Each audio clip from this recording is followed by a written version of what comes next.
Before the video starts, I just wanted to let you guys know that this one's going to be a little bit rambly, so I apologize in advance. But thank you for watching. Hey there guys, Botstowo here.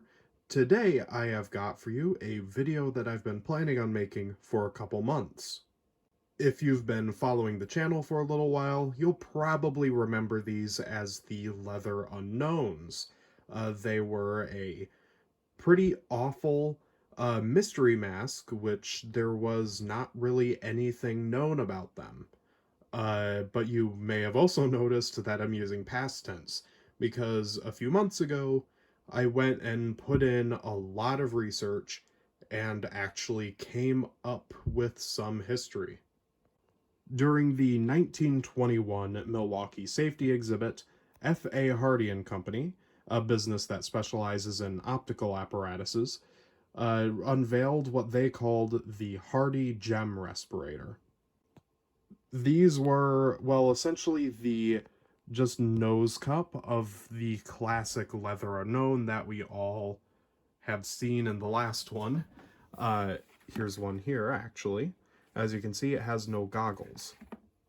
Now, I don't really know how well these sold on the market, as, like, a lot of these old industrial masks get used until they're useless and then they get thrown away. But it couldn't have been the worst selling product because it did inspire somewhat of a clone from the company Cesco, or the Chicago Eye Shield Company.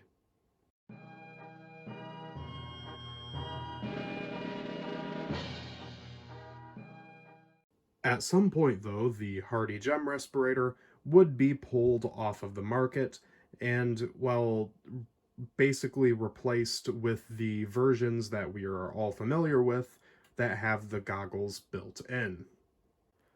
I will quick make a note here that it's not confirmed if the full face versions are still called the Hardy Gem. I've been completely unable to find like a proper name. The closest I've come is just in a Montgomery Ward catalog. They call it a mask for pesticide spraying and threshing, which is not the name, just a product description. But anyhow, these would continue to get sold until the early 1940s. I couldn't find anything about them later than that, so it seems like that was the end.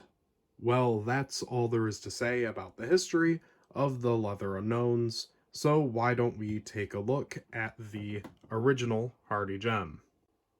As you can see, it is quite literally just the oronasal cup of the, well, regular Leather Unknowns, but it does have this elastic strap and and something very important that I'll show you in a moment.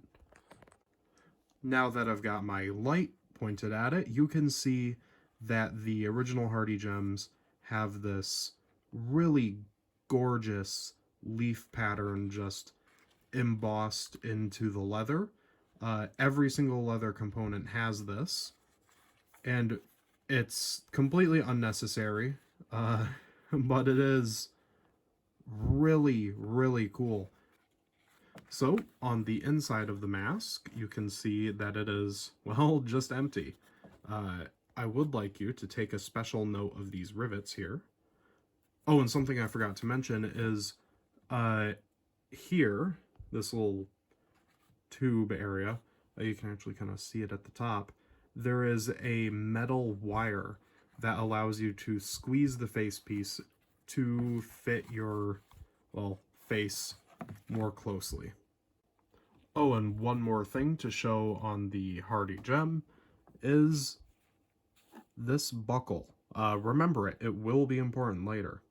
Yet another thing I completely forgot to mention is that F.A. Hardy and Company made a version of the Hardy Gem that had an entirely rubber face piece. This does not seem to have ever been a thing done on the version with the goggles. A substantial part of my research was buying more and more examples of the full face Hardy Gem so I could confirm parallels between the hardware. As I mentioned in the last video on these, the hardware varies a lot between every example. So I had to get as many of these as I could find to kind of link the components together. So the first one that I would like to point out is, as you can see here, you've got the rivet, the same rivet that's on the original Hardy Gem. These repeat, right? Even on this example, it's got them. So that ties this example to, well, the original Hardy Gem. It is inverted on the full face versions, but, you know, it is still the same rivet. Even more useful to my research was the fact that they all use the exact same buckle. As you can see, here it is on the original Hardy Gem. Then every single one of these full face ones has this same design of buckle. So that ties them all together, confirming that they are from the same manufacturer. They just bought a lot of different hardware. This middle example is extra interesting though, as it does have a different design of rivet. Rivet? What am I, a frog? No, it's got a different design of rivet that is much beefier and also, well, not orange. Also, it is my only full face example that is made out of natural leather. Both this one and this one are made out of faux leather. Oh, and I should also mention that F.A. Hardy and Company also made variants of this mask that had, well, an elastic head harness. It's got black elastic that is very, very thin. And as another final note before I wrap up this video, well, these head harnesses are a huge pain in the butt to deal with. So I actually have two examples here that have garage fixes for different problems. You see this one, it seems to have torn, or I don't know what happened to it. So one of the previous owners tied it back together, which is probably not how you're supposed to do that, but you know, it works. And then this one, to keep the, you know, top strap from moving left and right, as it is free to do that the way these are designed, they just straight up stapled it. Which, you know what, that's a neat callback to how they used to do it in World War I.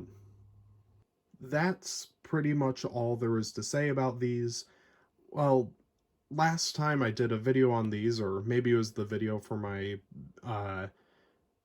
Mine Safety Appliances Burel Cops riot mask, but I said, like, that a lot of these mysteries never get solved and never will be solved, and I thought this was going to be one of them. But it turns out, no, I really was able to just put in the work and come out with some really damn amazing results. And, you know, this is something you can do too. For real. Anything you want to know, you can go and find it. This is a great example of that. We went from having no idea what these were even called to now knowing what they were called, who made them, when they were made, where. Just point is, you can do this too. And if you want to, go for it. Give it a shot. That's fucking awesome if you want to. But for the sake of brevity, I'll just cut it off here. Thank you very much for watching, and I will see you in the next one, whenever that is. Oh, actually, before I go, I actually did a collab video with Weapons and Stuff 93, so if you're here and somehow aren't subscribed to him, go to his channel, link will be in the description, and take a look. I cover not these, but some fun ones from HS Cover Co., as long as some Soviet thing that I got recently.